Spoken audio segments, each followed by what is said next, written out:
Si tu veux enfin réussir à développer ton dos, cette vidéo est clairement faite pour toi, car je vais tout simplement te dévoiler la méthode qui m'a permis de développer mon dos et également d'aider d'autres pratiquants à développer leur dos. Je vais te montrer littéralement tout ce que je sais et tout ce que je pourrais appliquer pour justement rattraper un retard ou juste développer son dos en général.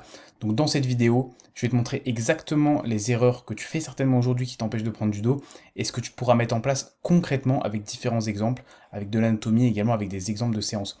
Donc voici la transformation que moi j'ai eue en seulement quelques mois, en 4 mois. Donc ici mon dos en juillet contre mon dos actuellement en novembre. Et on voit la différence en termes de densité, en termes de largeur et tout ce qui a été mis en place qui m'a permis de progresser. Donc à la fin de cette vidéo, tu sauras exactement comment rattraper ton dos. Je vais littéralement te montrer des choses que beaucoup de coachs ne voudraient pas te montrer gratuitement. Et également, je t'offre 2 séances types, de lesquelles je te montre un exemple que tu pourras soit copier-coller, soit t'inspirer pour tes prochaines séances. Alors reste bien jusqu'au bout. Tout d'abord, je vais me présenter rapidement. Moi, je m'appelle Mathis. Je suis bodybuilder naturel. J'ai participé à plusieurs compétitions dans les fédérations ICN et INBA, avec notamment 2 top 5 dans la fédération ICN. Je suis également coach en ligne. J'aide les pratiquants à prendre du muscle. Tu as également une consultation offerte en description dans laquelle on pourra parler de tes problématiques et je t'offrirai différentes solutions que tu pourras mettre en place dans ta pratique. Voici plusieurs transformations de mes clients avec justement les résultats juste en dessous, comme Romain, moins 10 kilos en 10 semaines, Mathéo, plus 5 kilos en 3 mois, Baptiste, plus 10 kilos en 5 mois, Antoine, plus 3,5 kilos en 2 mois, ou encore Nicolas, moins 7 kilos en 10 semaines. Des transformations relativement rapides, mais pourtant largement visibles.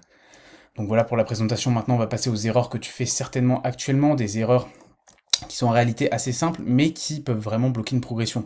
Le choix des exercices souvent pas adapté et pas cohérent, la technique est mauvaise également, donc pas forcément justement de bon contrôle du mouvement et de logique anatomique derrière ça. La fréquence n'est pas suffisante, ça veut dire que tu fais souvent chaque groupe musculaire une seule fois dans la semaine, et tu n'utilises pas de sangle de tirage, ce qui est clairement une erreur vraiment fatale pour réussir à produire de la force. Le dos est un muscle beaucoup plus fort que les avant-bras. Donc justement, toutes ces erreurs font que tu n'arrives pas à correctement cibler et stimuler les différents groupes musculaires du dos.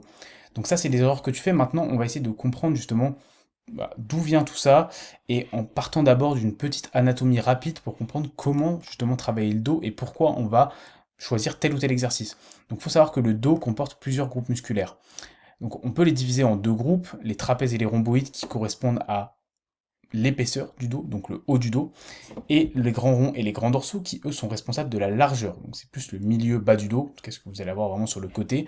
Vous pouvez voir ici, par exemple, avec un schéma qui vous montre les différents groupes musculaires du dos.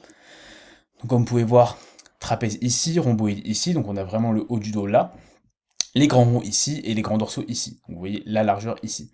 Donc, vraiment pour décomposer un petit peu tout ça. Donc c'est vraiment sur ça qu'on va essayer de mettre l'accent, justement pour développer un dos impressionnant. L'un ne va pas sans l'autre, vous ne pouvez pas avoir un dos juste large sans épaisseur et un dos épais sans largeur. Donc très important de réussir à travailler ces 2 parties-là pour vraiment développer un dos massif, un dos qui est vraiment justement ce look très très épais et pour autant extrêmement volumineux, donc très large. En prenant en compte tous ces facteurs, ça va nous permettre justement de comprendre comment construire notre programme et comment choisir nos exercices.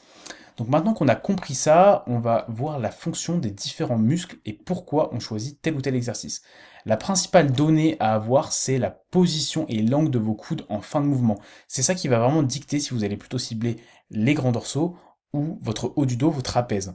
Si vous avez le coude ouvert, enfin les coudes ouverts et qui vont derrière le buste avec les omoplates resserrées en fin de mouvement, vous allez travailler le haut du dos. Donc on a vraiment les coudes, vous voyez, à 45 degrés, à 90 degrés, pardon. Et ici, si vous avez les coudes fermés, donc proches du corps, qui vont vers la hanche et que vous ne resserrez pas les omoplates, vous allez travailler vos grands dorsaux. Une fois qu'on a compris ça, on a compris que ce qui en fait tout, c'est la position des coudes. Donc il va falloir placer plusieurs types de tirages horizontaux et verticaux avec les différentes positions des coudes qu'on va avoir. Tout simplement, ce qui permet de travailler toutes les portions, on va dire, des grands dorsaux et également des trapèzes. Donc on va se concentrer sur justement le fait de mixer tirages verticaux et horizontaux.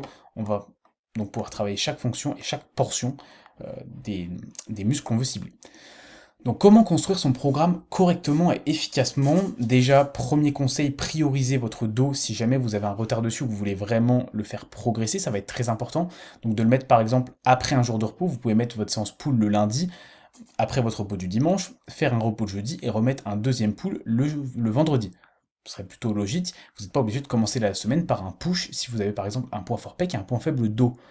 L'objectif c'est quand même de prioriser, donc faites comme ça, et également mettez en début de séance les groupes musculaires du dos sur lesquels vous voulez mettre l'accent. Si vous avez un retard grand dorsal, mettez les grands dorsaux en premier. Si vous avez un gros retard trapèze, mettez les trapèzes en premier. Le retard grand dorsal est assez fréquent, c'est un groupe musculaire qui n'est pas facile à recruter parce qu'il est quand même assez technique, ça nécessite une bonne connexion et une technique qui souvent met plus longtemps à être apprise que pour d'autres groupes musculaires, donc on a rarement, en plus de ça, trop de grands dorsaux, donc je vous conseille de souvent les prioriser, même si vous n'avez pas de retard, que c'est un point moyen, mettez-le quand même en priorité si jamais vous n'avez pas de retard trapèze par rapport aux grands dorsaux. Quelques conseils par rapport justement à votre programmation, faites une fréquence x2 sur chaque groupe musculaire, donc fréquence x2 sur grands dorsaux et trapèzes, 9 à 20 séries, donc à la fois 9 à 20 séries pour les dorsaux, 9 à 20 séries pour les trapèzes, 20 séries c'est la fourchette haute, je vous conseille de ne pas aller au-delà, ça fait sur une séance, on va dire généralement entre 4-5 jusqu'à 10 séries pour chaque groupe musculaire. Là aussi 10 séries par séance, je pense que ça sert à rien d'aller au-delà, je vous conseille de ne pas démarrer au plus haut, hein. Démarrer plutôt sur le bas slash milieu de la fourchette, vous voyez comment vous progressez. Si vous manquez potentiellement de progression et que ce serait pas lié justement à la technique ou à votre intensité, montez le nombre de séries. 2 à 4 séries par exercice. Voilà. Au-delà, vous ne serez pas productif et en dessous de 2 séries, vous pouvez le faire, hein, mais voilà, c'est pas forcément le plus intéressant, après ça va rallonger votre séance.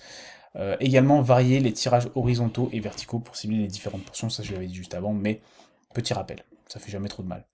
Donc voici donc les deux modèles de séances dont je vous ai parlé, vous pouvez vous en inspirer, vous pouvez même les copier-coller si vous voulez, c'est relativement simple.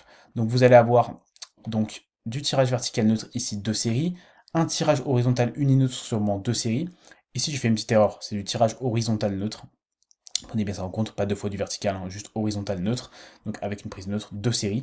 Donc vous voyez c'est vraiment une séance sur laquelle on veut focus les grands dorsaux. Vous voyez vraiment 3 exercices de grand dorsal à la suite, donc un vertical, 2 horizontales, et l'avantage d'être en uni, c'est que vous allez pouvoir vraiment vous concentrer sur la stabilité et ramener votre coude vers la hanche. Un chest supported row, donc là c'est pour les trapèzes, donc un tirage avec les coudes ouverts en pronation. Donc là justement on est sur la fonction des trapèzes, hein, ramener les coudes derrière le buste et resserrer les omoplates. Et enfin des exercices qui ne concernent pas le dos, hein, voilà, oiseau poulie, même si c'est pour l'arrière d'épaule, et du curl. Et ici du coup une séance pull B qui sera un peu plus mixée entre trapèzes et grands dorsaux, avec un tirage vertical unineutre sur banc, qui est personnellement mon exercice préféré pour les grands dorsaux, avec un très bon étirement et un coude vers la hanche qui peut vraiment être amené très très facilement, justement dû à la position du fait d'être en unilatéral et avec le fait que ce soit vertical. Ici du rowing bar, très grosse tension sur l'ensemble du dos, ce sera un peu plus haut du dos, mais vous allez quand même avoir un peu de tension sur les grands dorsaux si vous vous penchez bien et que vous faites bien le mouvement. Ici j'ai mis 2 séries. Tirage vertical pronation, donc là on est également sur le haut du dos, parce qu'on va avoir les coudes ouverts, donc avec une prise large. Et ici, pull-over en unilatéral, un mouvement d'isolation pour les grands dorsaux, donc pas d'intervention des biceps, là on est vraiment juste sur grand dorsal pur, je vous conseille d'utiliser un cuff au niveau de votre poignet pour vraiment amener le mouvement avec votre grand dorsal. Un sit draw neutre, donc ça c'est un tirage chest supported avec justement les coudes proches du buste, 2 séries, donc un nouveau mouvement de grand dorsal, et ici un curl marteau. Donc voilà, vraiment 2 modèles de séances que vous pouvez réutiliser, vous pouvez modifier à votre guise selon l'accent sur lequel vous voulez mettre justement par rapport à votre dos, mais si vous voulez le faire exploser sur une semaine, vous pouvez par exemple utiliser les deux, même si là il y a un très gros volume sur le grand dorsal, vous n'êtes pas obligé d'utiliser les deux mêmes dans la semaine, vous pouvez par exemple enlever le sissy draw ici et remplacer par un autre mouvement de trapèze ou mettre un autre curl si vous voulez plus de biceps. Voilà, évidemment c'est pas figé, mais si vous voulez faire un screen, je vous mets ça là, vous pouvez screener. Voilà. Maintenant, on va passer à la dernière partie, c'est quelques petits conseils techniques pour que vous puissiez réussir à progresser. Donc en premier lieu, c'est de ne pas rusher la charge, voilà, au point de dégrader la technique, ça c'est assez fréquent, et s'il y a vraiment un groupe musculaire sur lequel il ne faut pas faire ça, c'est bien les grands dorsaux, et le dos en général. Donc on se concentre toujours sur la stabilité et la position des coudes. Un exemple pour le grand dorsal, vous voyez ici, comment je suis positionné en fin de mouvement. Coude vraiment qui touche littéralement la hanche, mouvement très stable, on se stabilise avec le bras contre le banc et le pied ici contre le banc, et vraiment, je pousse limite contre le banc au moment où je tire, vous voyez, vraiment pour être sûr qu'il n'y ait que justement cette articulation-là qui bouge, et qu'on n'ait pas le buste qui bouge dans tous les sens.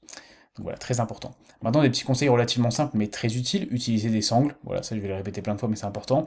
Ça coûte 5 € sur Amazon, donc vous n'avez pas d'excuse pour ne pas vous en servir, voilà, très important. Également, éviter les prises ergonomiques, ça c'est vraiment pas idéal. Vous n'avez aucune possibilité de mettre des sangles, ça a l'air très sympa comme ça, mais c'est assez vendeur, et je vous conseille de vous tourner vers des prises plutôt classiques, largeur d'épaule, comme celle-ci, c'est vraiment la meilleure prise pour le grand dorsal, si vous l'avez dans votre salle, utilisez-la. Pas le petit triangle, vous savez, qui est très serré, qui fait que vous ne pourrez pas bien forcément raccourcir votre grand dorsal, celle-ci elle est très très bien, donc je vous conseille honnêtement d'y aller. Et si vous utilisez, enfin, si vous mettez en place tous ces conseils, vous êtes garanti de prendre du grand dorsal, je peux vous le dire. Et si vous êtes actuellement bloqué dans votre progression et vous voulez prendre du muscle, je peux clairement vous aider, comme je l'ai fait avec plusieurs de mes élèves ici.